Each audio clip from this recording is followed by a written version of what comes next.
Adriano Bastos. Aí, bem-vindo. Seja bem-vindo. Dá licença. Oi.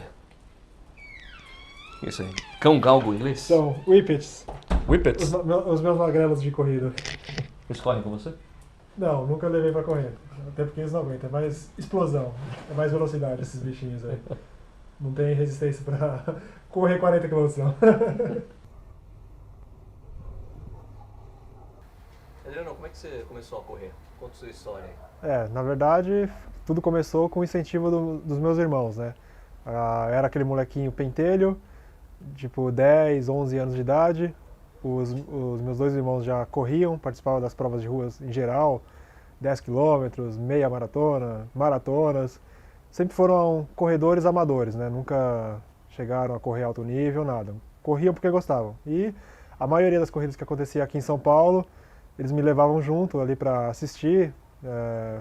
E aí eu ia meio que naquela coisa de encher o saco mesmo, né? De pentelhar lá. E aí nessa eu fui conhecendo cada vez mais o mundo da corrida.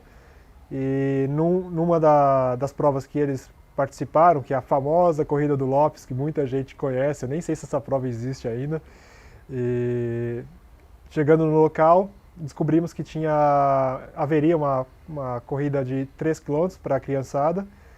E aí o Benel, um dos irmãos, perguntou se eu topava correr. Aceitei, ele fez minha inscrição lá na hora. E assim, para minha surpresa, nunca tinha corrido na minha vida. Correr para mim era aquela coisa, pega-pega na rua, esconde-esconde. Ou seja, correr para valer numa constância como essa, nunca tinha feito na minha vida. E aí lá foi eu pros 3 quilômetros, numa pirambeira do caramba. Ou seja, mesmo para criançada, tinha muita, mas muita subida, como eu nunca vi na minha vida. E eu fechei esses 3 quilômetros em terceiro lugar em 15 minutos. Ou seja, sem nunca ter treinado na minha vida. Então, ali a gente viu que eu levava jeito pra coisa, né? Deu a largada, saiu aquele monte de moleque, tudo correndo na minha frente. E a cada quilômetro, a cada subida, eu comecei a recuperar a posição, fui passando um, passando outro, quando eu vi, tava lá, cruzando a linha de chegada em terceiro. E aí a treinadora deles, na época, a Silvana Colli, que muita gente conhece também, que hoje ela é a dona e treinadora daquela equipe básica, ela era a treinadora deles na época, e aí ela veio, conversou comigo, perguntou se eu topava começar a treinar junto com eles. Aceitei, mas assim, no início, mais levando aquela coisa na brincadeira mesmo. Ela montava minha planilha, aí de 5 dias que constava treino na semana, lógico que de uma forma muito mais reduzida, muito mais recreativa, pensando na minha idade, na época eu tinha 12 anos. Mas assim, eu não cumpria absolutamente nada do que constava na planilha. Então lá, tinha 5 treinos na planilha, eu fazia só o que era realizado em grupo com o pessoal lá na pista do Ibirapuera, no ginásio do Ibirapuera. E os demais treinos que ela colocava de rodagem, essas coisas, mesmo sendo aquela coisa mínima, tipo de 20 minutinhos, 30 minutinhos, eu engolia tudo, ou seja, não fazia nada, fazia só treino com a galera. E aí assim, fui levando dessa forma no início, fui participando de algumas provinhas de 3 quilômetros, aquele circuito santista, no qual em 2012, não, desculpa, 1992, já comendo anos aí, eu fui campeão santista na minha faixa etária, na época de 13 a 15 anos de idade, e assim, correndo as provinhas de 3 km lá nessa época já para 10 minutos. Então, a característica de corredor começou a aparecer já desde essa época, mas sempre dessa forma, não levando nada a sério, até conhecer o triatlon, isso em 94, e aí foi o esporte com o qual eu me identifiquei de verdade, e aí eu passei a levar a sério em termos de seguir uma rotina de treinamento. E por que você decidiu depois focar na corrida mesmo?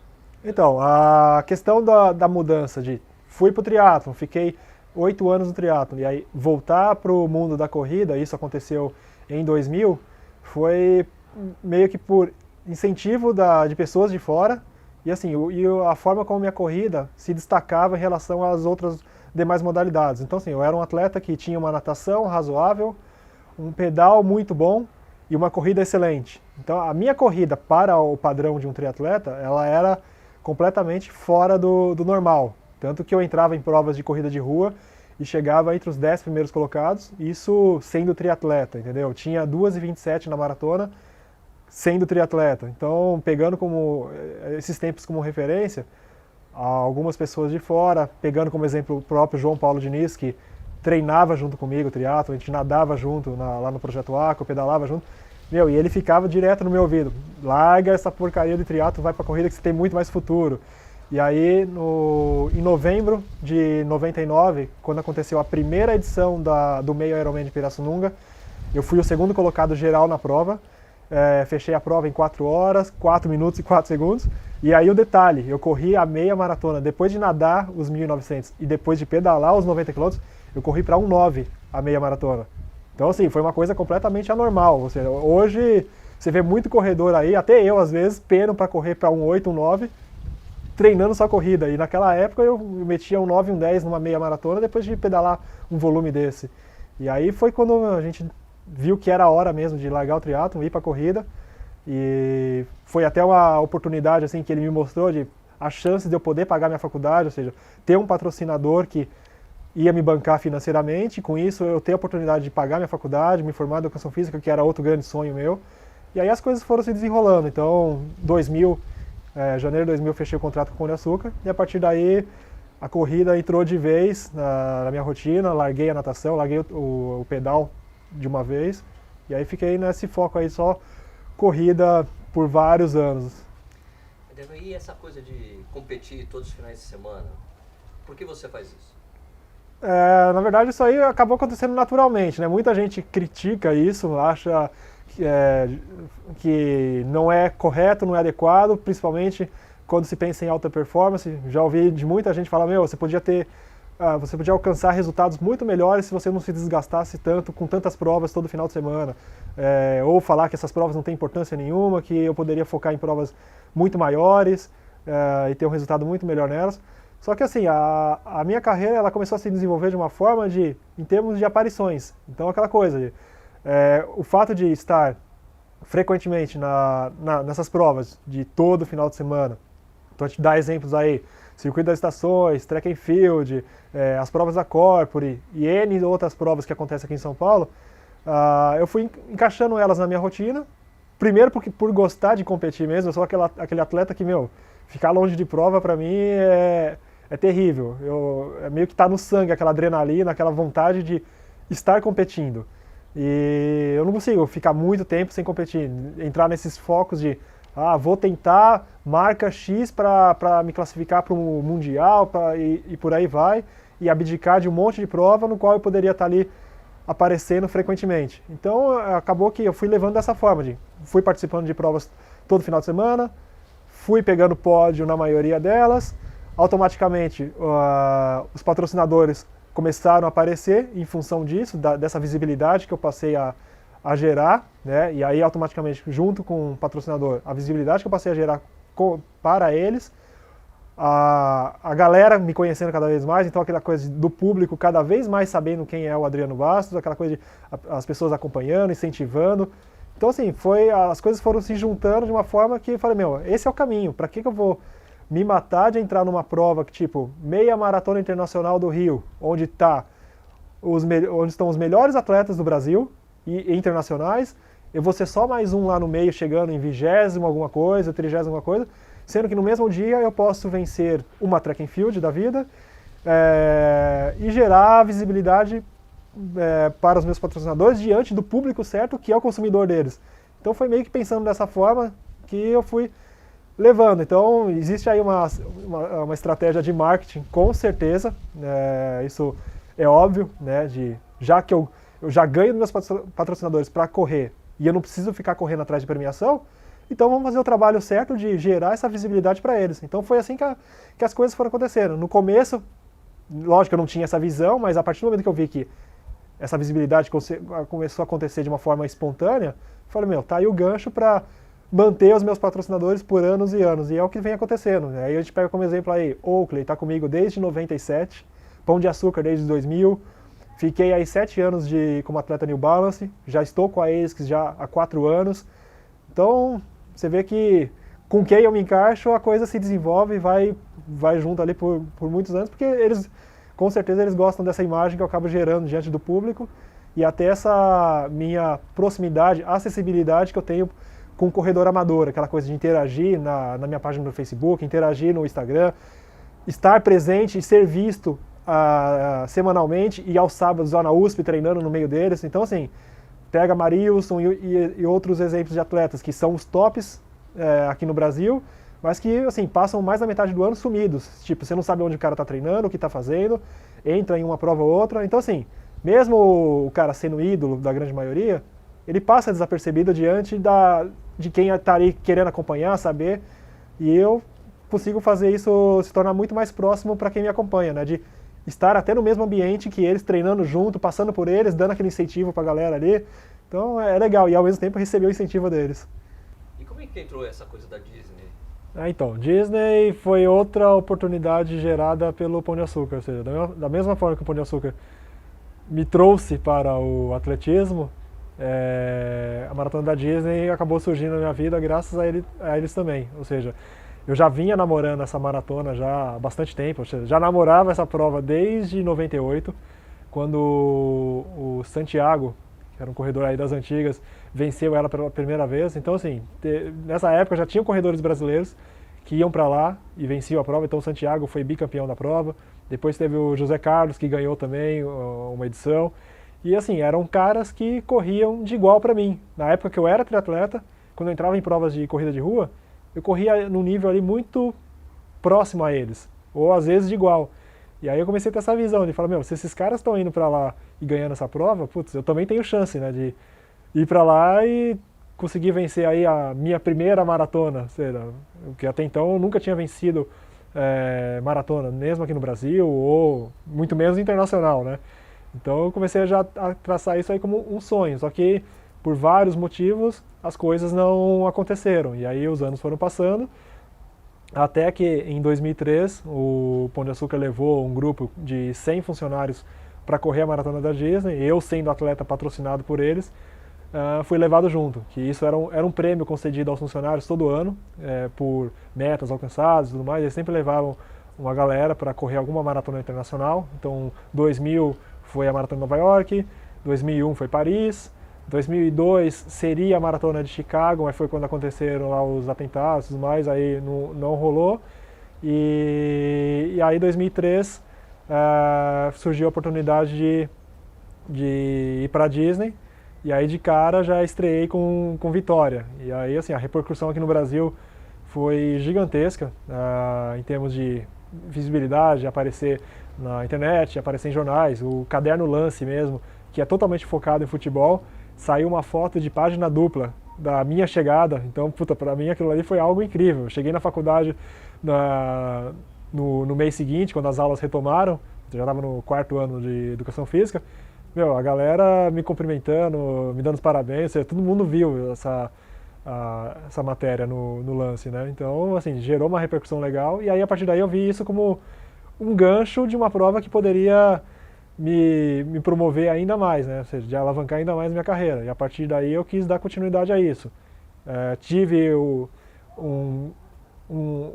infeliz acontecido aí no meio do caminho, de ter me lesionado em 2003, ou seja, eu venci a Disney pela primeira vez em 2003, e aí no decorrer do ano eu tive uma pubeite, que eu fui levando essa lesão meio que naquelas de uma forma inconsequente, de vou levando, uma hora essa dor some, só que a coisa foi só piorando, e aí véspera total de ir para a Disney em 2014 para tentar o bicampeonato, ou seja, dezembro de 2003, a lesão ela tomou um estágio assim muito avançado, no qual eu acabei sendo internado, fiquei uma semana hospitalizado e tal. Então assim, chegou nesse ponto, e a partir daí eu fiquei 6 meses de molho sem treinar. Então eu acabei indo em 2004 para a Disney apenas para passear. Eu tinha a viagem de direito como convidado por ter vencido em 2003, mas acabei não correndo. E aí, acreditando no meu retorno, ou seja, depois que eu retomei os treinos e tudo mais, comecei a encaixar as provas, acreditando no meu retorno, no meu potencial, e que eu tinha chance de vencer novamente. Aí o Pão de Açúcar foi lá, fechou um pacote para mim novamente. Em 2005 voltei para a Disney graças a eles, venci pela segunda vez, e aí a partir daí veio aquela sequência de vitórias até chegar na minha 7ª vitória, né? Então, de 2005 até 2010, venci todos os anos consecutivos. Então aí em 2010 eu me tornei heptacampeão. Aí em 2011 eu tive um contratempo também, eu acordei doente, com febre no dia da prova, e aí eu acabei apenas completando a maratona, me arrastando lá atrás para 2 horas e 45, foi mais aquele compromisso de, já que eu estou aqui, eu vou até o fim e seja o que Deus quiser, e apenas completei a prova em 15º geral. E aí foi quando o Fredson venceu pela primeira vez, ele havia sido o segundo colocado em 2010, quando eu me tornei heptacampeão, aí ele venceu em 2011, aí ele voltou como convidado em 2012, aí em 2012 eu voltei também, corremos a prova ali numa disputa ombro a ombro, do começo ao fim, aí nos últimos 800 metros de prova ele teve mais perna, conseguiu dar um sprint em cima de mim, e aí ele venceu em 2012 pela segunda vez com uma vantagem de 16 segundos sobre mim. E aí o ano passado, 2013, eu voltei para tentar a 8ª vitória e aí finalmente acabou encaixando. E aí foi a mesma situação, corremos a prova ombro a ombro do começo ao fim, faltando ali aproximadamente uns 800 metros. No mesmo local onde ele me deu o sprint em 2012, eu acelerei, consegui abrir em cima dele e chegando na frente dele com os mesmos 16 segundos que ele havia colocado em mim em 2012. Então parecia até que tinha sido combinado isso. E aí esse ano que eu tentei a 9ª vitória, acabou não rolando em função de eu ter me lesionado em outubro agora de 2013.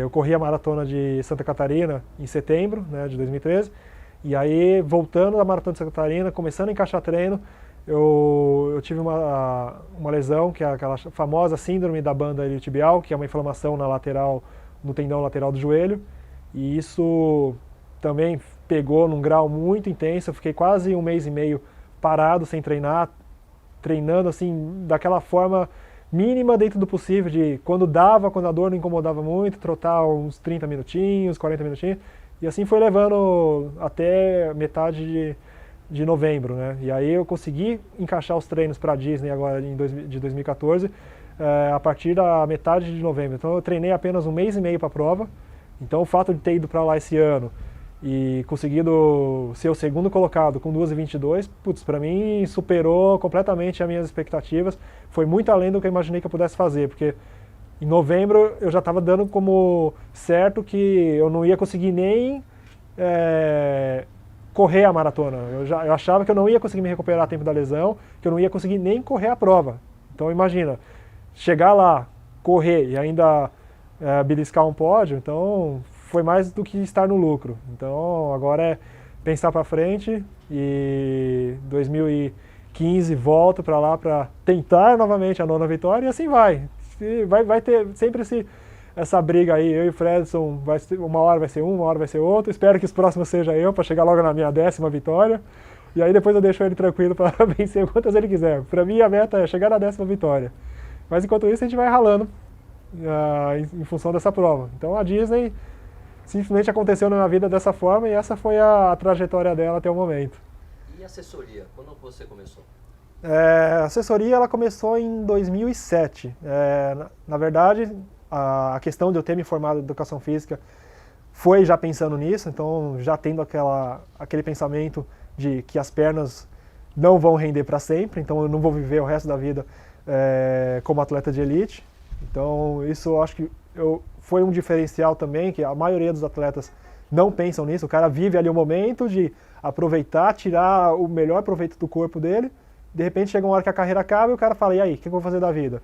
E eu já antecipei isso, né, de ter feito a faculdade de educação física, já pensando em trabalhar na área. Então, e aí foi o que eu imaginei, de sendo um atleta de nome, sendo conhecido, para eu criar minha assessoria esportiva e começar a ganhar alunos em cima do meu nome, que está em evidência, vai se tornar uma coisa fácil. E aí foi o que aconteceu. Me formei, no início eu trabalhei numa outra assessoria esportiva, e isso durou de 2004 até 2007. E aí eu trabalhando para essa outra assessoria esportiva, eu comecei a ganhar experiência, conhecimento, e nessa começaram a chegar alunos particulares para mim, querendo treinar comigo, e não com essa assessoria esportiva. Tanto que nesse momento eu até fiquei meio que numa saia justa, né, de falar, putz, o que eu faço, né? Imagina você assumir alguns alunos e ao mesmo tempo estar trabalhando numa empresa no qual essas pessoas me procuravam em pleno horário de trabalho lá e falavam, não, eu quero treinar com você, não quero treinar com assessoria tal. E aí, para minha felicidade, exatamente nesse momento coincidiu que um escritório de advocacia, que na época me patrocinava, me procurou para que eu formasse um grupo de treinamento para os funcionários deles, então eles já me patrocinavam como atleta, e aí numa reunião eles falaram, não, a gente quer criar um grupo agora de corrida aqui para o escritório, um esquema de qualidade de vida, e a gente quer que você seja o treinador também. Então eu criei um horário em dias separados, que não eram os dias que eu trabalhava na assessoria esportiva, e aí eu comecei a direcionar essas pessoas ali junto no horário que eu dava treinamento para esse grupo do escritório de advocacia. Então dessa forma eu comecei a ganhar aluno, num horário completamente isolado, num dia completamente isolado, até que chegou o momento que eu vi que começou a tomar uma proporção, eu falei, bom, agora acho que está na hora de partir para mim, assessoria esportiva mesmo. Inclusive a minha esposa, a Renata, foi a pessoa que mais me incentivou nesse momento, ela meio que deu o clique de falar, meu, sai da assessoria, está na hora de a gente se virar, seguir o nosso caminho, mesmo que a gente perca essa renda que agora é algo garantido, mas pelo menos a gente vai ter a chance agora de seguir de uma forma com algo nosso. E aí foi que aconteceu, de boca em boca, as pessoas que começaram a treinar comigo foram gostando do trabalho, foram trazendo mais pessoas, e assim a assessoria foi crescendo, começou com 7 alunos particulares, tirando esse grupo de funcionários, que girava em torno de 10, 12 funcionários, começamos com 7 alunos particulares e hoje estamos em quase 350. Isso 6 anos depois. E dá uns contatos aí na sua assessoria, como dá para entrar em contato com você? Sim, tem o site, que é adrianobastos.com.br/assessoria, e até pelo Facebook mesmo, quem quiser qualquer informação, entra em contato no meu Facebook mesmo, Adriano Bastos, e lá eu já passo o e-mail de contato para as pessoas terem as informações, ou mande e-mail direto para mim, adriano@adrianobastos.com.br. Não tem como esquecer, é o meu nome seguido do meu nome completo. Aqui é a típica rotina de trabalho, né? A planilha de aluno, para variar. É assim, a maior parte do tempo da minha semana. Ajustando planilha de aluno que manda e-mail. Não vou resolver fazer tal prova, precisava ajustar ela, aí você vai lá, remaneja toda a semana do aluno, coloca a prova, alivia o treino da semana, alivia o treino da semana seguinte. Então aquela coisa, você não basta só jogar a prova lá e falar, vai lá e deixar o aluno treinar normal. Então você precisa ter a coerência também de fazer o ajuste tudo certinho. Então assim, é a semana toda dessa forma.